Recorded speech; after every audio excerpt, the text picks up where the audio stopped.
저희가 이제 작년 말부터 에베소서 마치고 창세기 계속 살펴보고 있습니다.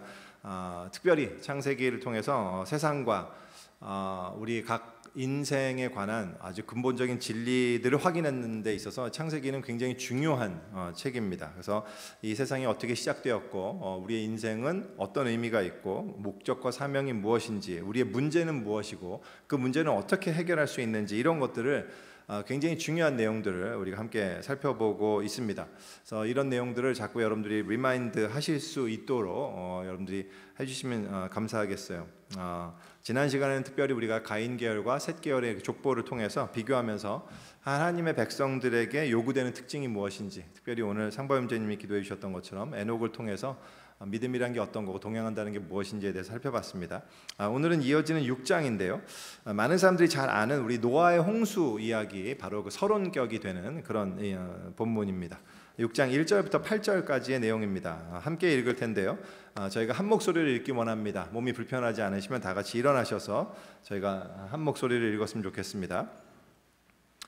시작. 사람이 땅 위에 번성하기 시작할 때 그들에게서 딸들이 나니 하나님의 아들들이 사람의 딸들의 아름다움을 보고 자기들이 좋아하는 모든 여자를 아내로 삼는지라. 여호와께서 이르시되 나의 영이 영원히 사람과 함께하지 아니하리니 이는 그들이 육신이 됨이라. 그러나 그들의 날은 120년이 되리라 하시니라. 당시의 땅에는 네피림이 있었고 그 후에도 하나님의 아들들이 사람의 딸들에게로 들어와 자식을 낳았으니 그들은 용사라 고대에 명성이 있는 사람들이었더라.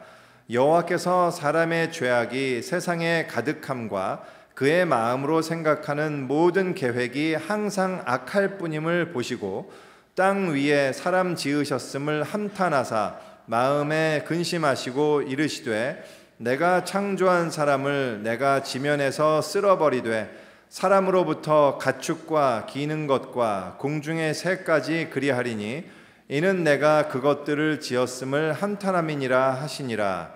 그러나 노아는 여호와께 은혜를 입었더라. 아멘. 네, 다 함께 앉아주십시오. 읽으시면서 와, 오늘 이거 굉장히 흥미로운 부분이다. 이게 무슨 내용일까, 이런 궁금증을 느끼시는 분들도 계실 거예요. 실제로 오늘 이 본문에는 많은 학자들이 이제 모세오경에서 가장 해석하기 어려운 난해한 본문으로 좀 유명한 그런 말씀이기도 합니다. 그래서 역사적으로 신학적으로도 여러 가지 논쟁이 있었던 본문이에요. 가장 논란이 되는 내용이라면 여기서 과연 하나님의 아들들은 누구고 사람의 딸들은 누굴까 하는 그런 질문이고요. 뭐 그거 말고도 또 3절에서 나의 영이 사람과 함께 하지 않을 것이다 라는 그런 말씀은 또 무엇이며 그들이 육신이 된다, 이거 말씀은 또 무슨 뜻인지도 애매하기도 하고요. 또 4절에 등장하는 네피림은 누구고, 또 5절에는 하나님이 후회하시고 한탄하신다, 이런 6절 7절의 말씀이 있는데 그것이 어떻게 가능한가, 이런 등등 굉장히 좌우간 논란거리가 많이 담겨있는 본문이기도 합니다. 근데 저는요, 오늘 그 말씀에서 논란이 되는 그런 여러 가지 해석상의 이렇게 의견들, 이런 것들을 디테일하게 말씀드리지는 않으려고 합니다. 사실 그런 걸 말씀드리면 굉장히 재밌거든요. 그래서 여러 학자들의 의견을 살펴보는 거 되게 좋은데요. 이제 뭐 저는 재밌지만 여러분들은 재미없을 수도 있고, 또 그런 것보다도 사실 이제 저희가 이제 시간이 많지도 않고요. 그거보다 저희가 본문을 내 진짜 중요한 부분이 무엇인지 거기에 집중하는 게 중요하기 때문이에요. 그래서 전에도 말씀드린 적이 있는 것 같은데요. 성경을 보다 보면 여러분들도 성경을 이제 지금 성경 통독하시는 분들도 있고, 성경을 쭉 보다 보면 굉장히 해석이 어려운 부분들이 있어요. 해석이 애매하거나 그리고 막 논란의 여지가 많은 그런 본문들, 그런 말씀들을 접하게 될 때가 있습니다. 근데 그럴 때 어떻게 해야 될까요? 그럴 때는 어떻게 해야 되느냐 하면요, 이렇게 생각하시면 돼요. 논란의 여지가 많다는 것은 곧 잘 몰라도 된다라는 뜻이라고 생각하시면 됩니다. 그래서 예전에도 제가 이제 소개해드렸듯이 그 마크 트웨인이라는 분이 이런 말씀을 했어요. 성경에서 나를 괴롭게 하는 말씀은 내가 이해하기 어려운 그런 부분이 아니다. 너무 분명하게 이해되는 말씀, 그것이야말로 나를 정말 괴롭게 한다라는 말씀을 했거든요. 근데 이게 굉장히 중요합니다. 하나님이 정말 우리에게 중요한 말씀은요, 분명하게 이해하게 적어두셨어요. 그렇지 않다 그러면 다른 사람도 잘 모르는 거예요. 답을 잘 몰라도 괜찮은 부분입니다. 그러니까 여러분들 그렇게 생각하시고, 오늘 본문에서도 애매한 부분, 여러 해석이 가능한 부분, 제가 물론 이제 어떤 해석을 드리겠지만 그런 게 중요한 게 아니라 그 내용보다도 해석의 여지, 다른 해석의 여지가 거의 없는 굉장히 클리어한 부분, 그것이 훨씬 더 중요하다라는 사실을 여러분들이 먼저 기억했으면 좋겠습니다.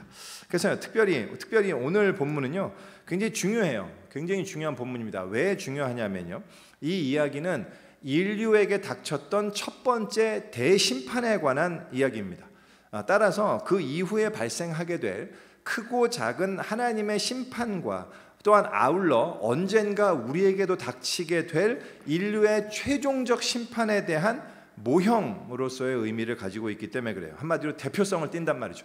이 오늘의 본문을 잘 이해하고 나면 우리는 심판에 관한 모든 것들에 대해서 굉장히 중요한 내용들을 캐치할 수 있다는 그런 얘기입니다. 그래서요, 오늘 말씀은 그런 차원에서 우리가 주의를 집중해서 함께 기억해야 될 필요가 있다고 생각하고요. 오늘 본문의 핵심은 제가 세 가지로 미리 정리를 드릴 수 있어요. 핵심 주제는 이겁니다. 인간의 악함. 가장 본문의 핵심 중에 하나가요, 인간의 악함이에요. 성경 안에서 인간의 마음의 악함을 이것만큼 더 강하게 선언하고 있는 말씀이 많지 않습니다. 그래서 이 모든 인간의 마음이 정말 근본적으로 악하다라고 선언하고 있는데요, 그 악함의 실체가 무엇인가, 그리고 그 죄의 실상이 무엇인가, 이것을 우리가 확인하는 것이 첫 번째고요. 두 번째로는 그 인간의 악함에 대해서 하나님이 너무나 고통을 받으신다라는 사실이에요.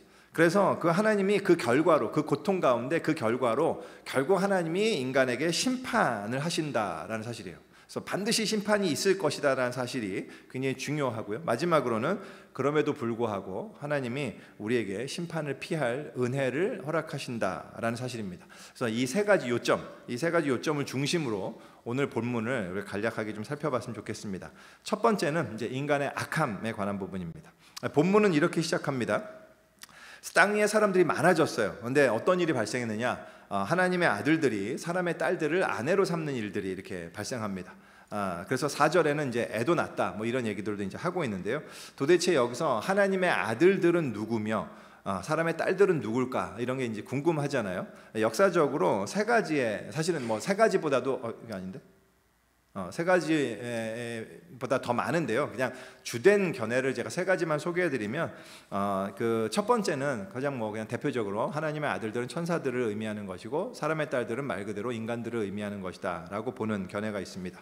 두 번째는 하나님의 아들들은 셋 계열의 사람들이고, 그 다음에 사람의 딸들은 가인 계열의 사람들이다. 따라서 이 거룩한 족보와 그렇지 않은 족보들이 이제 서로 막 섞이게 되면서 타락하게 되었다라는 그런 의미, 혹은 뭐 하나님의 아들들을 가인 계열로, 사람의 아들들을 셋 계열로 보는 견해도 있어요. 그건 뭐 같다고 치고요. 어쨌든 두 번째 그런 견해가 있고요. 세 번째는 하나님의 아들들을 이제 고대 왕국의 왕들로 보는 견해입니다. 그리고 사람의 딸들은 이제 평민의 이걸 취해서 자기가 가진 힘과 폭력으로 자기가 원하는 평민들을 마음껏 그냥 취했다라는 어떤 이런 걸로 보는 견해예요. 각 견해가 가지고 있는 뭐 장점이 있고요, 단점도 있고 다 근거가 있는데요. 생략하겠습니다. 저는 개인적으로는 저는 두 번째 견해를 더 심적으로 조금 더 지지하기는 합니다. 왜냐하면 앞서 문맥이 이 가인 계열과 셋 계열의 비교를 통해서 대조해 왔기 때문에 이걸 계속해서 이제 그런 구분이 되지 않고 서로 이 셋 계열이 거룩성을 잃고 온 인류가 죄악에 물들게 되었다라고 보는 편이 더 낫지 않은가, 이런 해석을 좀 지지하기는 합니다만 아닐 수도 있어요. 그래서 그게 중요한 게 아니고, 다만 여기서 그 해석이 어떻게 되든 간에 정말 중요한 것은 이거예요.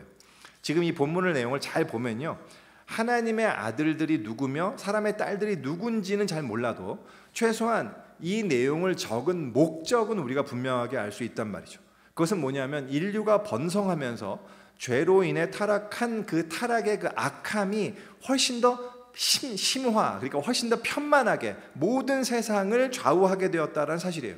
그래서 그 죄악이 세상에 넘치게 되었고, 하나님이 원치 않는, 하나님이 만드신 어떤 창조 질서의 파괴로 드러나게 되었다라는 사실을 이 본문이 분명하게 얘기해요. 그래서 궁극적으로는 세상의 상태가 이렇게 되어버린 것이 5절이잖아요. 5절 제가 다시 한번 읽으면요, 여호와께서 사람의 죄악이 세상에 가득함과 그의 마음으로 생각하는 모든 계획이 항상 악할 뿐임을 보시고.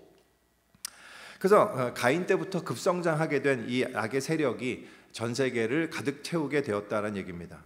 뭐 어찌 보면 그러니까 가인 계열의 사람뿐만 아니라 이 셋 계열의 사람들조차도 이 죄악의 영향력을 이길 수 없었다는 대단히 이제 슬픈 어떤 그런 이야기죠. 그래서 생각해 보면요, 저희가 살고 있는 이 세상이 그래요. 그렇지 않나요?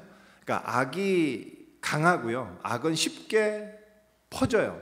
쉽게 영향력을 행사합니다. 왜냐하면 이건 어떻게 보면 선과 악의 불균형성에서 나오는 특징이라고 할 수 있는데요. 뭐냐? 선을 이루는 것은요, 오래 걸리고 잘 보이지 않는 데 반해서요, 그걸 파괴시키는 것은 금방이거든요. 실제로 우리가 살면서 누차 경험하는 거잖아요. 집안을 깨끗하게 정리하고 청소하고 닦고 이런 일은 너무 오래 걸리고 힘든 일이잖아요.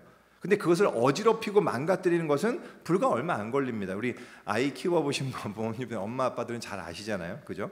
아이 방 하나 정리하는데 2-3시간 책 다 꽂아두고 책도 1권부터 50권까지 순서 맞춰갖고 다 해두고 막 이렇게 하고 그 방을 깨끗하게 정리하는 것은 정말 2-3시간 걸리죠. 하지만 그 아이가 그 방 하나를 어지럽히는 것은 거의 5분, 10분이 걸리지 않아요. 뭐 그냥 저는 이제 그래서 과학하시는 분들 아시잖아요. 연력학 제2법칙이라고 하지 않습니까? 엔트로피가 증가한다라는 이 무질서도가 증가하는, 저는 이 법칙이 인간의 타락 이후에 세상에 들어왔을 것으로 개인적으로는 그렇게 추정하고 있어요.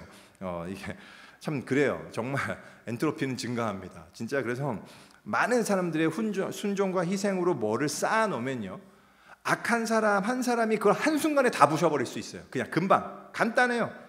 아픈 사람을 치료하고 낫게 하는 데는 굉장히 오래 걸리고 눈에 보이지도 않는 이 과정이 필요한데 반해서요, 멀쩡한 사람 죽이는 건 한순간이에요. 금방 가능합니다.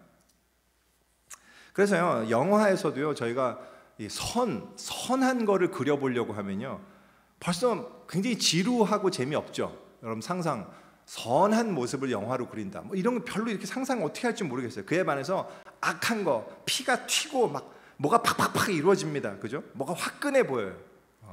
그래서 악은요, 훨씬 강해 보이고 더 뭔가 쉽게 번져요. 근데 사실은 알고 보면 실제가 그렇다기보다는요, 우리의 상상력의 한계일 뿐이거든요. 우리가 워낙 악한 존재이다 보니까 상상력이 글로 안 돌아가서 그런 것 뿐인데, 사실은 타락한 이 세상에 사는 우리에게는 이제 어쩔 수 없는 그런 상황이기도 합니다. 그래서 어쨌든 세상은요, 악의 지배를, 악의 영향을 훨씬 더 쉽게 금방 받는단 말이죠. 노아 때도 그랬고 지금도 그래요. 근데 중요한 것은 뭐냐 하면요, 이 본문에서 그토록 세상에 편만하게 된 이 악의 실체가 뭐냐는 겁니다. 그래서 하나님이 이토록 괴로워하시고 안 되겠다, 다 심판해버려야겠다라고 결정하실 수밖에 없을 정도로 그 악함이 막 이 세상에 filled with evil 했잖아요. 이 세상이 the world is filled with evil. 그러니까 세상이 가득 찼대요, 악으로. 근데 그 악의 실체가 뭐냔 말이죠. 바로 그 악의 실체를 이야기하는 것이 2절과 4절이란 말이죠. 그래서 이게 굉장히 중요해요. 2절과 4절 다시 한번 읽어볼게요. 하나님의 아들들이 사람의 딸들의 아름다움을 보고 자기들이 좋아하는 모든 여자를 아내로 삼는지라. 4절에는 이렇게 기록되어 있습니다. 당시의 땅에는 네피림이 있었고 그 후에도 하나님의 아들들이 사람의 딸들에게로 들어와 자식을 낳았으니 그들은 용사라, 고대 명성이 있는 사람들이었더라. 이러고 난 다음에 5절이 등장하는 거거든요. 그래서 이 5절이 등장한 배경으로 제시되는 2절과 4절의 내용이 하나님의 이 결국 심판을 결정하시는 인간 죄악의 본질적 요소가 담겨 있다라고 말할 수 있단 말이죠. 근데 보면 그러니까 너무 이상해요. 이게 뭐 보면 그렇게 대단한 내용이 아니에요. 뭐 서로 죽고 죽이는 대량 살육이 막 벌어진 것도 아니고 막 전쟁도 아니고 막 음란함과 거짓과 폭력이 막 판치고 막 그런 엄청난 억압과 막 이런 게 있는 범죄 막 이런 내용도 아니란 말이죠. 우리가 기대하는 심판받아 마땅한 어떤 픽처 그런 게 아니고요. 하나님의 아들들이 사람의 딸들을 보고 너무 반해서 그들을 아내로 삼았다는 겁니다. 그래서 자식을 낳았고 그 자식들은 고대에 이름난 용사였다. That's it. 그거란 말이죠. 이게 뭐가 그렇게 심각한 죄냔 말입니다. 이게 뭐가 그렇게 악한 걸까요?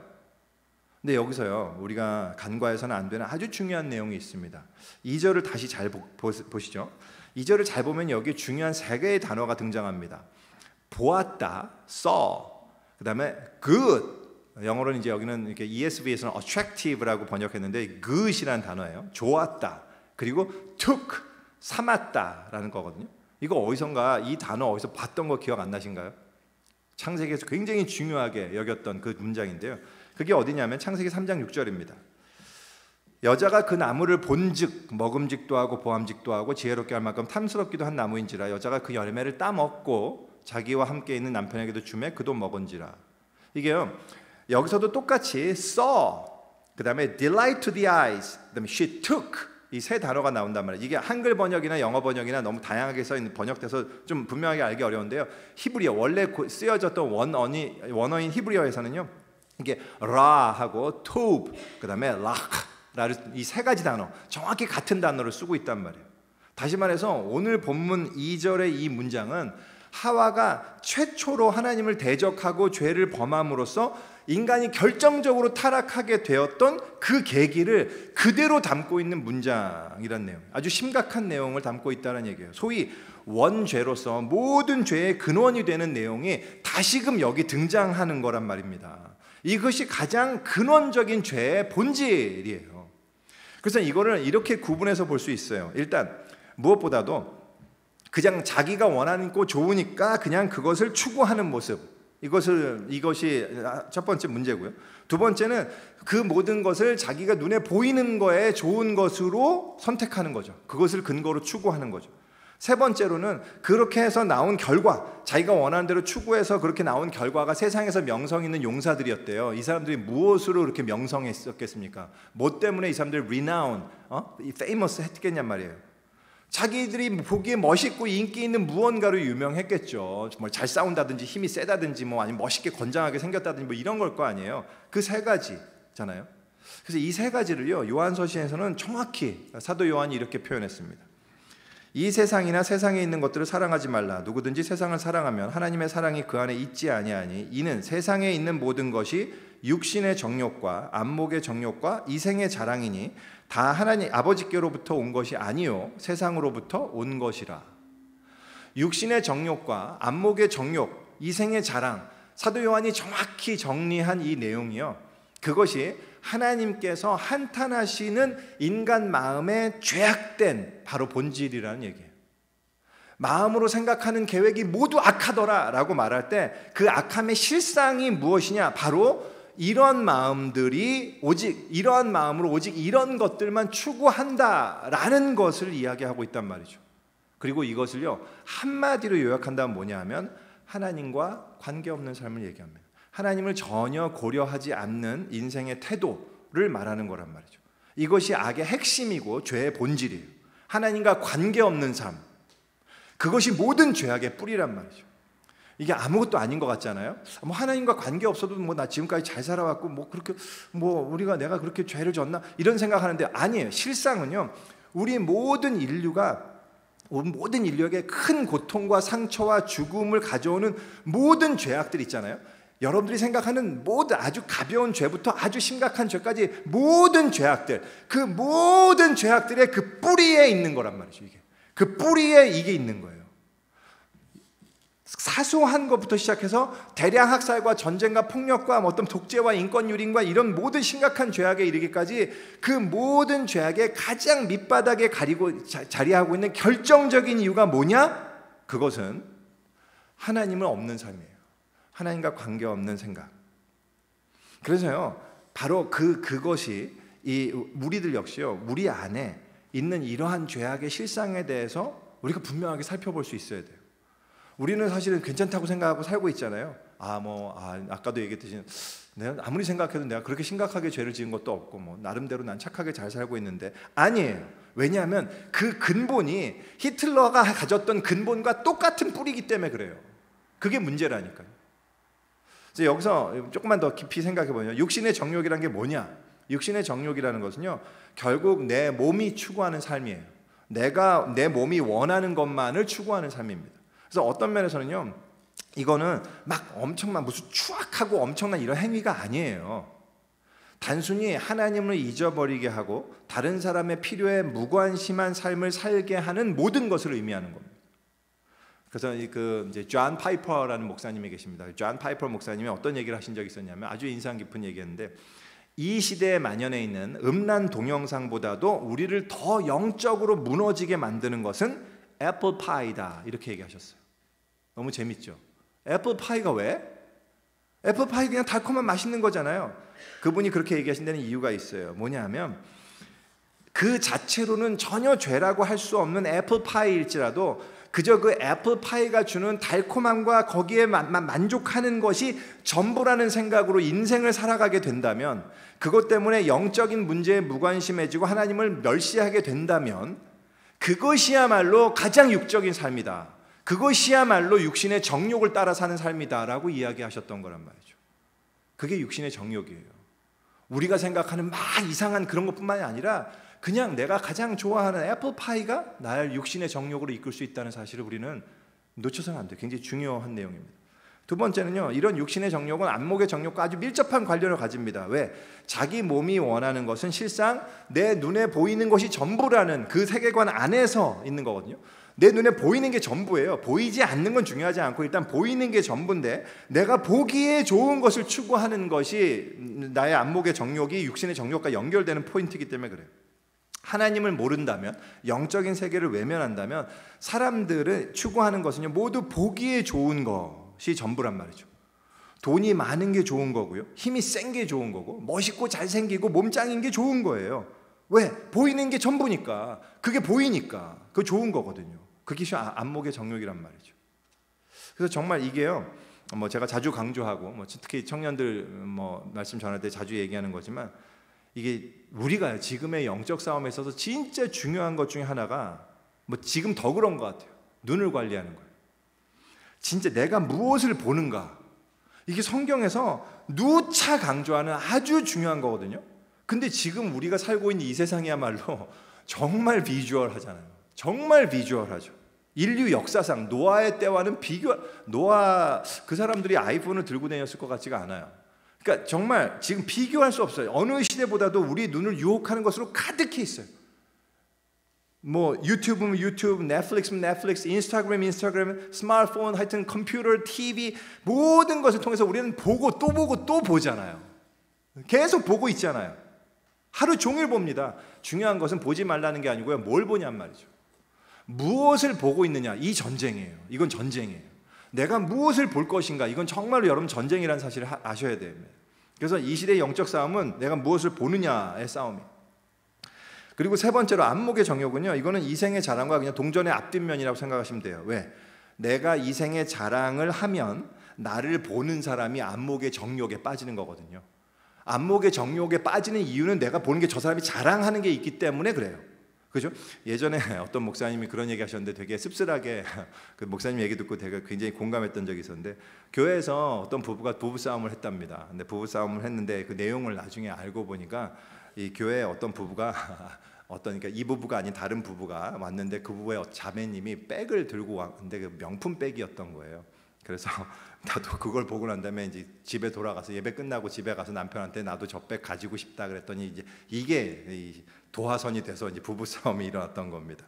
그래서 사실 저는 이게 명품 백을 교회에 들고 오는 거 그런 것도 좀 애매할 수 있지만, 그거보다 저는 그런 걸 보고 막 부러워하고 그것 때문에 나의 인생을 비관하고 자기 연민에 빠지게 된다면 이게 참 뭔가 이런 생각이 너무 하게 돼요. 우리 인간의 약함을 제가 알기 때문에 우리 넘어짐을 이해하지만, 그럼에도 불구하고 정말 그거는 슬픈 이야기입니다. 우리가 구원받고 하나님을 알게 된 그리스도인들은 이런 생각과 싸울 수 있어야 돼요. 이게 그렇게 정상이 아니다라는 걸 우리가 조금 볼 수 있어야 됩니다. 그렇다고 명품백 들지 마시라는 얘기가 아니라, 오해하지 마십시오. 저는 중요한 건 내가 정말 하나님 앞에서 내가 이 육신의 정욕과 안목의 정욕과 이생의 자랑이 아닌 하나님을 향해서 나의 시각을 돌리려고 내가 얼마나 생각하고 노력하고 있는가가 중요하단 말이죠. 그건 중요한 거예요. 그래서 우리가 지금 이 시대는요, 이 상대방의 안목의 정욕을 자극하는 이생의 자랑으로 채우려고 내 인생을 채우기 위해서 애를 쓰는 시대예요. 직업, 출신 학교, 돈, 사회적 지위, 가족, 가문, 업적, 명성, 인맥, 좌우간 할 수 있는 거 모든 걸 다 총동원해 갖고 나를 모든 걸 자랑하는 시대잖아요. 그래서 우리가 보는 유튜브나 인스타그램 전부 다 그 자랑하는 것들이잖아요. 노아의 시대 때보다 더하면 더했지, 절대 덜하지 않은 시대라고 생각합니다.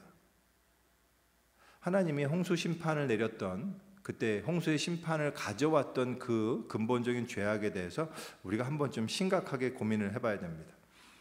그 문제의 본질은 다시 거듭 말씀드리지만 하나님에 대한 인식이 전혀 없었다라는 사실입니다. 그게 핵심이에요. 그래서 사도 요한이 이야기하는 거란 말이죠. 세상을 사랑하면 아버지의 사랑이 그 안에 없다. 그 모든 것은 아버지께로부터 온 것이 아니고 세상으로부터 온 것이다 라고 이야기를 하신단 말이죠. 이걸 심각하게 받아들여야 됩니다. 심각하게 받아들여야 돼요. 이것이 바로 모든 인류의 멸망을 초래한 심각한 죄악의 본질이었다는 사실을 우리가 좀 기억할 필요가 있어요. 중요한 것은요, 이러한 인간의 죄악에 대해서 하나님께서 고통스러워 하신다는 사실이에요. 6절과 7절 제가 다시 한번 읽을게요. 땅 위에 사람 지으셨음을 한탄하사 마음에 근심하시고 이르시되 내가 창조한 사람을 내가 지면에서 쓸어버리되 사람으로부터 가축과 기는 것과 공중의 새까지 그리하리니 이는 내가 그것들을 지었음을 한탄함이니라 하시니라. 여기 좀 의문이 되죠. 여기서 하나님이 한탄하신다? 내가 정말 잘못 지었구나. 내가 정말 없애버려야 되겠구나. 이렇게 말씀하시는 건데요, 하나님이 후회하신다는 게 좀 이상하잖아요. 일단은 성경에 보면, 성경에서 사무엘서에도 성경에는 하나님이 시건치 않으시고 하나님은 후회하심이 없다라고 분명하게 말씀하고 계시거든요. 그리고 실제로 우리가 생각하기에도 논리적으로 하나님은 전지전능하시다고 우리 믿잖아요. 그죠? omniscient, omnipotent. 전지전능하시다면 이미 그 미래에 있을 모든 것을 아시는데 근데 왜 후회를 하실까? 이런 생각이 우리가 들죠. 그죠? 후회하신다는 것은 전지하지 못했다라는 것이고 전능하지 못하다는 얘기가 아닌가, 이렇게 생각이 될 수 있습니다. 물론 저는 그래서 지금 하나님의 전능하심과 하나님이 우리와 인격적 관계를 맺으시기 위한 인터랙션 하시는 방식과 이런 것들에 대한 신학적 담론을 이야기하고 싶지는 않아요. 다만 중요한 것은, 여기서 아주 중요한 포인트는 하나님은 우리가 이해할 수 있는 방식으로 당신의 마음을 표현하신 것이라는 사실이에요. 이 표현을 통해서 우리가 알아야 되는 것은요, 하나님이 정말로 후회하셨냐 아니냐 이게 아니고요, 인간의 죄에 대해서 하나님이 어떻게 느끼시고 계시는가를 우리가 분명히 알아야 된단 말이죠. 중요한 것은 하나님이 우리가 악한 일을 할 거를 사전에 아셨나 몰랐나 이런 문제가 아니라 하나님이 우리의 악함에 때문에 고통을 받으신다는 사실입니다. 근데 이게 뭐 당연한 거 아니야? 당연한 게 아니에요. 우리가 굉장히 중요한 사실입니다. 이거야말로 하나님이 어떤 분이시며 이 창조 세계와 하나님이 어떤 관계를 맺고 있는지를 아주 잘 보여주기 때문에 그렇습니다. 여러분 그렇잖아요. 내가 뭘 잘못했을 때요, 우리 부모님이 너무 마음 아파하시고 막 괴로워하시죠. 왜 그럴까요? 왜냐하면 우리 부모님이 나를 사랑하시니까 그래요. 우리 부모님께 있어서는 나는 부모님과 같은 존재나 마찬가지거든요. 그래서 내가 뭘 잘못하면 부모님이 너무 아파하신단 말이죠. 삼촌은 안 그래요. 나랑 별로 관계없는, 게다가 저 길 가는 아저씨는 더더욱 몰라요. 내가 뭘 하든 간에 욕만 하죠. 그런 거예요. 하나님은 지금 우리 인간에 대해서 그렇게 반응하신단 말입니다. 하나님은 이 세상을 창조하시고 어디 멀리 떨어져 계시다가 가끔가다 방문하셔서 어떻게 잘 지내고 있나 이렇게 보시는 분이 아니란 말입니다. 하나님은 우주보다 크신 광대함을 지님과 동시에 우리 모든, 여러분 한 명 한 명뿐만 아니라 모든 작은 벌레의 신음소리조차도 거기 귀를 기울이는 모든 피조물의 신음소리에도 알고 계시는 정말 그런 하나님이시란 말이에요. 그래서 이 하나님은요, 인간과 관계를 맺고 계시는 분이에요. 우리의 아주 작은 행실도 하나님 마음에 영향을 미친다는 사실을 여러분들 꼭 기억하셔야 됩니다. 우리는 하나님을 기쁘시게 할 수도 있고 하나님을 슬프시게 할 수도 있어요. 인간의 죄악에 대해서 하나님은 고통스러워하시고 우리가 무언가를 회개할 때 하나님이 기뻐하신단 말입니다. 그게 굉장히 중요해요, 여러분들. 내가 뭐 하는 거, 내가 지금 뭐 이거 하는 거, 내가 잠깐 기도하는 거, 아니 뭐 이거 갖고 뭐 하나님 뭐 하시겠? No! 하나님은 여러분의 숨소리 하나도 다 아신다니까요. 이게 굉장히 중요한 사실입니다. 그래서요, 하나님이 근데요, 우리가 짓는, 그러니까 우리가 하는 많은 것들의 그 죄악들이 계속 넘쳐날 때 결국 하나님은요, 고통을 견디지 못해서 그 모든 죄악을 심판하시게 된다라는 것이 하나님의 심판이에요. 그래서 이 심판이 반드시, 하나님은 그 심판을 반드시 하신다라는 것이요, 오늘이 주는 굉장히 중요한 경고인데요, 한 가지 여기서 좀 사소해 보이는 질문을 한다면, 노아의 홍수 심판, 왜 홍수로 심판하셨을까요? 물로 심판하셨다는 게 그 이유가 뭐 있을까요? 하나님이 하시는 심판을 이야기할 때 그 심판의 내용이 무엇인지에 대해서요 굉장히 중요한 사실을 하나 발견할 수 있는데요. 3절에서 하나님이 이렇게 말씀하세요. 여호와께서 이르시되 나의 영이 영원히 사람과 함께 하지 아니하리니 이는 그들이 육신이 됨이라.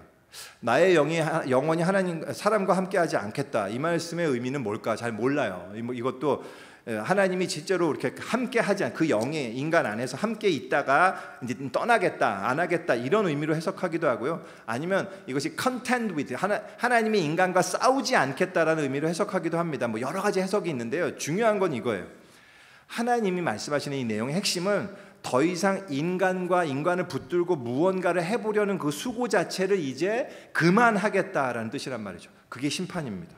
성경에서요 하나님의 마지막 심판의 마지막 스테이지는 뭐냐면 항상 let him go예요. let him go, let her go. 그래서 사도 바울이 로마서에서 이것을 내어버려 두심이라고 표현했잖아요. 그렇게 함으로써 그들이 선택했던 결과를 결국 끝내 그들이 스스로 받게 하는 게 하나님의 심판이란 말이죠. 창세기 1장에서요 천지를 창조하실 때 하나님의 창조 방법은 경계를 만드시는 거였습니다. 빛과 어둠을 나누시고 물과 뭇을 나누시고 궁창 위의 물과 궁창 아래의 물을 나누시고, 그래서 그 경계선을 짓는 것으로 하나님이 이 세상을 창조하셨어요. 근데 하나님이 정하신 경계, 그 창조 질서, 그 경계를 인간이 파괴하고 질서를 무시하고 하나님 그 경계선 없이 막 계속 행동하니까 결국 그 죄악 때문에 그 뜻대로 하나님 스스로도, 하나님도 그렇다면 오케이, 내가 너희들 원하는 대로 해줄게, 나도 경계선을 풀을게 라고 하는 게 심판이란 말이죠. 그것 때문에 홍수가 임한 거란 말이죠. 경계를 풀었을 때 발생한 결과가 그 경계선이 풀린 거거든요. 궁창 위의 물과 궁창 아래 물도 풀리고 물과 뭇의 경계선도 풀려버리고, 그래서 온 지구가 그냥 물로 휩싸이게 된 거란 말이죠. 그게 노아의 대홍수의 심판이었어요.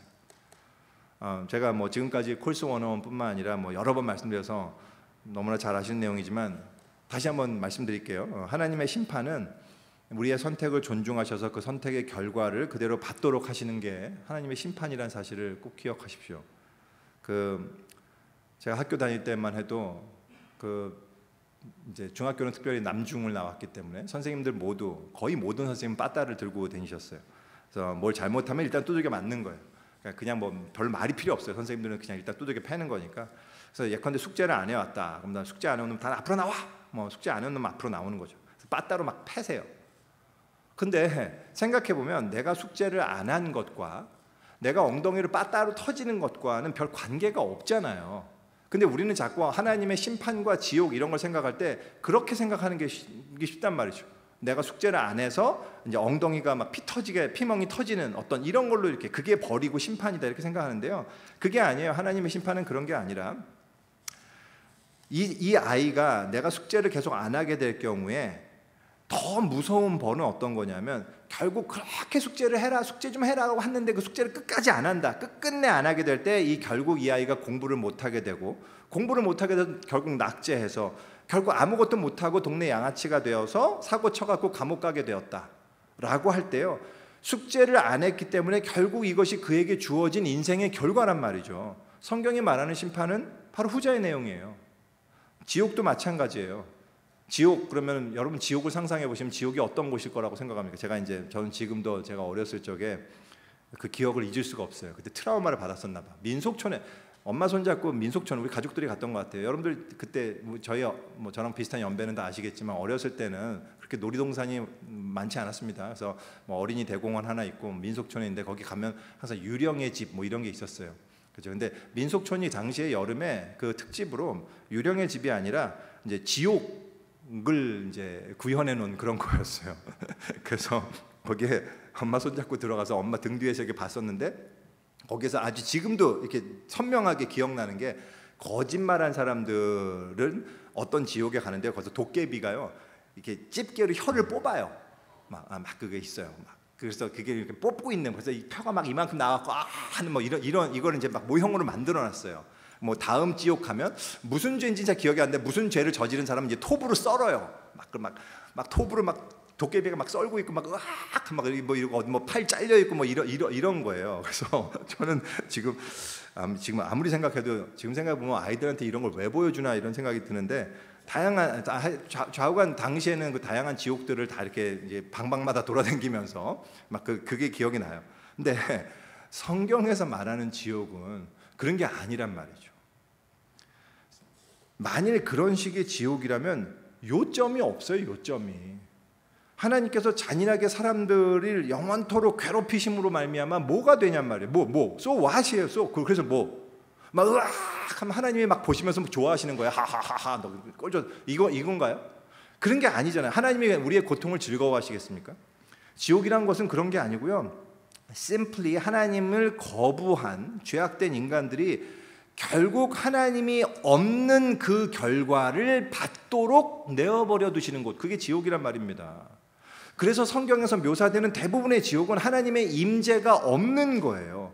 성 밖에서, 잔치 밖에서 슬피 울며 이를 가는 것, 그게 심판이고 그게 지옥이란 말입니다. 근데 이렇게만 말씀드리면 혹시라도 여러분들 오해하실까 봐, 아 그래? 뭐 별거 아니네, 뭐 지옥도 갈만하구만, 이렇게 생각하시면 안 되는 것이요. 안 되는 것이, 이게 덜 무서운 것 같잖아요. 잘 생각해 보세요. 이게 진짜 무서운 거라니까요. 이것만큼 무서운 게 없어요. 차라리 톱으로 썰리는 게 나아. 도깨비랑 같이 있는 게 나아, 차라리. 여러분 정말 하나님의 임재가 모두 사라진 그 자체에서 나 안으로만 계속 집중해서 들어가는 그곳을 내가 영원히 가게 된다. 그거 정말 무서운 거란 말이죠. 그거야말로 진짜 무서운 거예요. 그게 진짜 비참한 겁니다. 그래서 좌우간 심판은 무엇이냐? 원래는 우리가 죄를 지을 때마다 하나님이 지금 고통을 당하고 계세요. 그래서 원래는 그 결과를 바로바로 우리가 받아야 되는데, 그렇지 않도록 하나님의 은혜가 뭔가를 붙들고 계시는 게 있다란 말입니다. 근데 끝내는 그 붙드시는 은혜를 놓아버리실 때 그걸 심판이라고 하고요.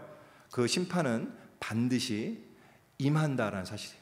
그래서 가장 중요한 사실, 심판에 관해서 가장 중요한 사실이 뭐냐면요, 반드시 심판의 때가 있다는 사실입니다. 우리가 심판을 생각할 때 절대로 잊어서는 안 되는 유일한 사실이 이거예요. 하나님은 죄악을 반드시 심판하신다. 그 심판의 날은 반드시 있다라는 사실입니다. 오늘 본문을 통해서도요, 여러분들이 잊지 않아야 하는 가장 중요한 메시지 딱 하나만 골라라 그러면 이거예요. 반드시 나의 죄악을 심판하신다. 그날은 반드시 있다라는 사실이란 말이죠. 그래서요, 심판의 날이 있습니다. 그리고 하나님이 그것을 경고하십니다. 오늘 본문 3절에 이렇게 돼 있어요. 그러나 그들의 날은 120년이 되리라 하시니라. 그들의 날이 120년이 된다는 게 무슨 말일까? 이거에 대해서도 해석이 분분해요. 인간의 수명을 이제 이내 이후로 120년 정도로 하나님께서 제한하신다고 해석할 수도 있고요. 아니면 이 당시 사람들에게, 그러니까 노아가 600세 때 홍수가 발생했거든요. 그러니까 노아가 480세 때 이 사람들에게 하나님이 120년 후에 심판할 거야라고 경고하셨다라는 의미일 수도 있습니다. 저는 개인적으로 후자를 더 지지합니다만 이 역시 별로 중요하지 않아요. 인간의 수명이라 하더라도 어쨌든 우리가 120년 후에 죽음이 온단 말이죠. 우리에게 있어서는 죽음 날이 곧 심판의 날이 될 거란 말이죠. 중요한 것은 그게 뭘로 됐든 간에 하나님이 반드시 심판하실 날이 온다는 것이고, 나는 정말로 그 심판을 진지하게 그 경고를 받아들이고 있는가, 그게 진짜 중요하다는 말입니다. 노아 때 사람들은요, 그 경고를 진지하게 듣지 않았어요. 죄악된 사람들의 가장 큰 문제는 이 경고를 듣지 않는다는 사실입니다. 이게 결정적인 문제예요. 그래서 예수님이요, 우리들에게 임할 심판에 대해서도 말씀하시면서 이렇게 말씀하셨습니다. 마태복음 24장인데요. 노아의 때와 같이 인자의 임함도 그러하리라. 홍수 전에 노아가 방주에 들어가던 날까지 사람들이 먹고 마시고 장가들고 시집가고 있으면서 홍수가 나서 그들을 다 멸하기까지 깨닫지 못하였으니 인자의 임함도 이와 같으리라. 생각해 보세요. 먹고 마시고 장가들고 시집가는 거 so what? 그게 뭐가 나쁜 일이란 말이에요. 그거 괜찮잖아요. 그거 다 지금도 하고 있는 일이고 그거 악한 일 아닙니다. 그죠? 근데요, 오늘 우리가 죄악의 본질을 살펴봤던 것처럼 결국 그 핵심은 뭐냐? 육신의 정욕, 안목의 정욕, 이생의 자랑을 쫓아 사는 거란 말입니다. 먹고 마시고 장가들고 시집가는 것 자체가 죄악이란 얘기가 아니라 그것만이 인생의 전부고 세상의 전부이기 때문에 그것만을 위해서 살아가는 것, 그걸 죄라고 한단 말입니다. 그게 죄악인 거예요. 그게 죄의 핵심이에요. 왜냐? 그 본질은 결국 하나님에 대한 외면이기 때문에 그렇습니다. 하나님은 없다, 하나님은 나랑 관계가 없다라고 사는 거란 말이죠. 하나님의 통치와 그 질서를 인정하지 않는 거기 때문에 그런 말이죠. 그리고는 자기가 주인 되어서 나의 눈에 보이는 것만을 위해서 내 욕심을 충족하기 위해서 열심히 살아가는 삶, 그것이 하나님이 가장 마음 아파하시는 죄악의 본질이란 말입니다. 근데 그런 사람들에게 하나님이요, 시간을 주십니다. 그리고 경고를 주세요. 자, 이제는 내가 너희랑 더 이상 말리지 않겠다. 오케이, I'll let you go. 근데 120년 주마. 120년 안에 회개하지 않으면 그러면 심판을 받게 될 거야 라고 하나님이 말씀하신단 말입니다. 그들에게 끊임없이 경고하면서 회개를 촉구했어요. 다들 아시다시피 하나님께서 노아에게, 이제 다음 시간에 우리가 살펴보겠지만, 노아에게 방주를 짓게 하시잖아요. 노아가 실제로 방주를 몇 년 동안 지었는지 잘 모르겠습니다. 120년 동안 지었는지 아닌지는 잘 모르겠지만, 다만 분명한 거는요, 굉장히 오랜 시간 지었겠죠. 그죠? 굉장히 오랜 시간 지었을 것이 분명해요. 근데 그 긴 시간 동안에 노아는 아무 말도 안 하고 그냥 방주만 짓고 있던 게 아니란 말이죠. 사도 베드로가요, 편지에서 이렇게 얘기합니다. 옛 세상을 용서하지 아니하시고 오직 의를 전파하는 노아와 그 7 식구를 보존하시고 경건하지 아니한 자들의 세상에 홍수를 내리셨으며, 의를 전파하는 노아가요, 방주만 진 게 아니라 사람들에게 계속 끊임없이 회개하라고 의를 전파했단 말이죠. 하나님의 경고를 전했어요. 회개하십시오. 회개하지 않으면 멸망당할 거예요. 심판이 있을 겁니다. 계속 전했단 말입니다. 베드로가 또 이런 얘기도 하세요.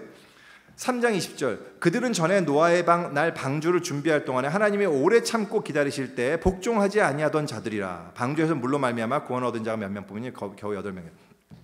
하나님이 오래 참고 기다리실 때 복종하지 아니한, 하나님은요 오래 참고 기다리셨어요. 120년 동안 떠들면서 끊임없이 정말로 있을 거라고 아주 오랫동안. 근데 문제는 사람들이 그 말을 믿지 않았다니까요. 아무도 안 믿었어. 그렇게 오랜 시간 떠들었는데도 아무도 안 믿었어요. 그들은 틀림없이 노아를 미쳤다고 생각했을 거예요. 10년 후에도, 20년 후에도, 50년 후에도, 100년 후에도 그들은 여전히 노아 할아버지 비웃고 조롱하고 미쳤다고 생각했을 거란 말이죠. 그러면서 먹고 마시고 시집가고 장가가고 있는 그런 아무 일 없는 것처럼 살았습니다. 아주 평범했어요. 특별하게 막 죄악이 넘쳐나고 막 전쟁이 벌어지는 게 아니었어요. 평범하게 살았다니까요. 행복하게 잘 살았어요. 하나님은 다만 하나님을 조금도 생각하지 않았단 말입니다. 110년째도 119년째도 그랬을 거예요. 근데 정말 중요한 사실이 뭔지 아세요? 결국 그 경고한 일이 발생했다는 사실이에요. 하나님의 말씀대로 심판이 임했습니다. 지금 이 말씀은요, 노아 때의 사람들에게 주시는 말씀이 아닙니다. 우리들에게 주시는 말씀이에요. 성경은 의로우신 하나님이 우리 각 한 사람 한 사람을 심판하실 것이고, 우리 지난주에도 얘기했고 상보 형제님이 기도하실 때 다시 한번 언급했듯이 각 한 사람 한 사람을 심판하실 것이고, 우리 주와 구주 되신 예수님으로 하여금 천하를 공의로 심판하실 거라고 경고하고 있습니다.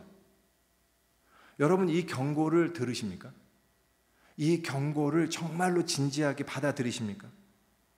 홍수의 기록으로 하나님은 경고해 주시고요, 이스라엘의 멸망을 통해서 경고해 주시고요, 주님의 말씀을 통해서 경고해 주시고, 성경 전체를 통틀어서 성경 전체를 통해서 우리에게 계속 경고하고 계시단 말이죠. 성경 전체를 한마디의 장르로 따지면 경고예요. warning.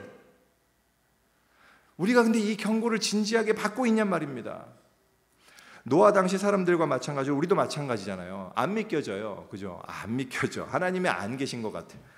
일단의 무리들이 예수 사건이 진실이다, 예수님 정말 부활하셨다라고 주장한, 예수님 다시 오실 거다라고 주장한 지 여러분 2000년이 지났습니다. 2000년.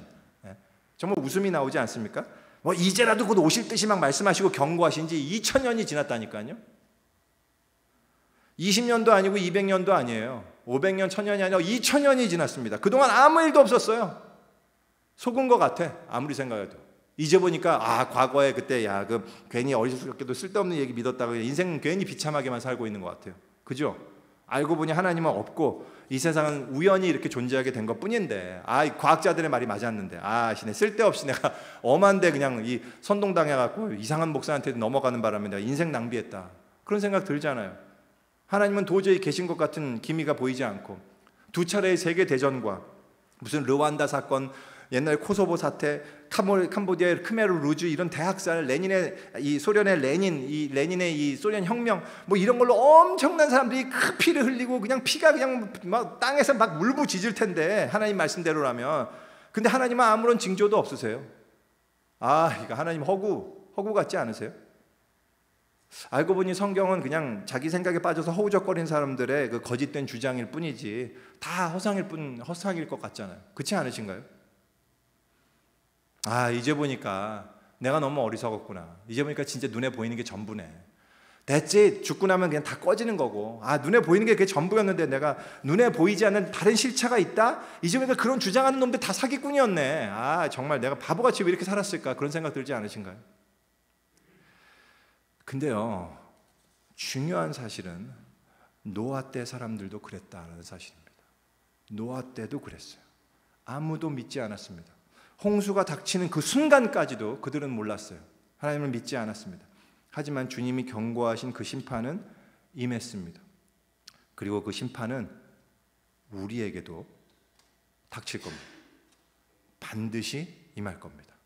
성경을 통해서 하나님이 경고하신 그대로 이루어질 겁니다. 여러분 자신 있으십니까? 우리는 어떻게 해야 될까요? 탈출구는 딱 하나뿐입니다. 오늘 본문 8절에 이렇게 기록되어 있습니다. 그러나 노아는 여호와께 은혜를 입었더라. 할렐루야. 노아에게 은혜가 임했습니다. 하나님께서 그 은혜로 그를 부르셨어요. 우리의 유일한 탈출구는요, 바로 이 하나님의 은혜뿐입니다. 여러분 이 사실을 아십니까? 성경에서 처음으로 은혜, grace, favor라는 단어가 등장하는 지점이 바로 이 점이에요. 이 지점이에요. 하나님의 은혜라는 단어가 최초로 등장한 바로 그 순간은 언제냐면 인간의 죄악이 절정에 달했을 때예요. 인간 상태에는 구원을 얻을 만한, 생명을 유지할 만한 어떠한 근거도 없었던 바로 그때 하나님의 은혜가 임했단 말입니다. 모든 인간은 죽어 마땅한 그런 상황 속에서 하나님의 은혜가 임했어요. 하나님이 바로 그때 우리에게 은혜를 베푸십니다. 하나님이 우리에게 살 수 있는 길을 마련하세요. 여러분 이 은혜를 받으십시오. 이 은혜를 붙드십시오. 이 은혜를 의지하십시오. 이 은혜만이 우리의 유일한 살 길이에요. 여러분은 어떻게 생각하세요? 노아의 때가 지금보다 훨씬 악했고 막 더 비참했다고 생각하십니까? 그때는 하나님이 도저히 막 이렇게 막 참지 못할 만 코를 막고 막 괴로워하실 만큼 그렇고, 지금은 그나마 한쪽은 이렇게 푸실 정도로 약간 괜찮은 그런 상태라고 생각하십니까? 아닌 거 여러분들이 더 잘 아시잖아요. 지금은 소천하신 유명한 우리 복음 전도자였던 빌리 그레이엄 목사님이 그런 얘기를 하셨어요. 1980년대 중반에 하셨던 얘기예요. 뭐라고 얘기하셨냐? 미국 사회를 바라보시면서 이런 말씀하셨어요. 만일 하나님이 미국을 심판하지 않는다면 하나님은 반드시 소돔과 고모라에게 미안하다고 사과하셔야 된다. 이런 얘기를 하셨어요. 정말 여러분들 현대 사회의 죄 문제를 생각하면요, 여러분 여기 이 빌리 그레이엄 목사님의 여기에 동의하지 않으십니까? 이게 1980년대 중반이에요. 지금과는 비교할 수 없이 순수했던 시절입니다. 그때 하셨던 얘기란 말입니다. 노아의 때보다, 소돔과 고모라 때보다도 훨씬 더 악하고 음란한 이 시대를 하나님이 지금 견디고 계세요. 견디고 계속 참고 또 인내하시고 회개하기를, 내 은혜를 받기를 기다리고 계십니다. 근데요, 하지만 결국 때가 되면 하나님의 때에 그 심판은 임하게 될 것입니다. 중요한 사실은 그 심판 가운데 하나님이 우리에게 은혜를 베푸신다는 사실이에요. 노아는 그 은혜를 받았습니다. 그리고 그 은혜에 순종했어요. 그를 통해서 방주가 지어지고 그 방주로 인해서 노아와 그 가정과 다른 모든 생명들이 구원을 얻는 정말 놀라운 역사가 이루어졌습니다. 근데 여러분, 우리에게는요, 노아가 입었던 은혜와는 비교할 수 없는 엄청나게 놀라운 은혜가 우리에게 주어졌습니다. 은혜의 실체이신 살아계신 하나님의 아들이 우리에게 오셨기 때문입니다. 할렐루야. 그래서 사도 요한이 이렇게 선포하고 있어요. 요한복음 1장 14절. 말씀이 육신이 되어 우리 가운데 거하시며 우리가 그의 영광을 보니 아버지의 독생자의 영광이요 은혜와 진리가 충만하더라. 또한 이렇게 선언합니다. 우리가 다 그의 충만한 데서 받으니 은혜 위에 은혜로라. 할렐루야. 여러분 이 은혜를 받으셨습니까? 여러분은 하나님께 은혜를 입으셨습니까? 저는 우리 여기에 있는 모든 예배자들이 하나님께 은혜를 입은 자들이라고 믿어요. 왜냐하면 여러분들이 지금 이 자리에, 하나님을 예배하는 이 자리에 나오신 것 자체가 은혜를 입은 증거이기 때문입니다. 하지만 이렇게만 말하는 것을 충분치 않습니다. 제가 강조하고 싶은 결론은 이거예요. 여러분, 하나님을 믿으십시오. 하나님의 경고를 들으십시오. 그리고 우리 주 예수 그리스도를 믿으십시오. 하나님의 아들 예수 그리스도를 통해서 우리에게 허락하신 그 엄청난 은혜, 그 놀라우신 은혜를 지금 받으십시오. 내가 멸망당할 때 멸망당에 마땅한 죄악된 존재라는 사실을 여러분들 인정하시고요. 그리고 그 주님의 은혜를 겸손히 구하십시오. 그럴 때 하나님의 그 놀라운 구원의 생명이 여러분에게 주어질 것입니다. 지금 8절에 여러분의 이름을 넣고 이렇게 읽어봤으면 좋겠어요. 그러나 노아는 여호와께 은혜를 입었더라, 이렇게 되어 있잖아요. 여기에 여러분의 이름을 노아 대신 넣는 거예요. 그리고 함께 큰 소리로 읽어봤으면 좋겠습니다. 지금 함께 읽어보겠습니다. 시작. 그러나 정죄호는 여호와께 은혜를 입었더라. 주님이 약속하신 그 심판의 날에, 그 날이 임하게 됐을 때 여러분들이 지금 말씀하시고 외치시고 고백하신 그 말씀이 이루어지기를 간절히 소원합니다. 기도하겠습니다.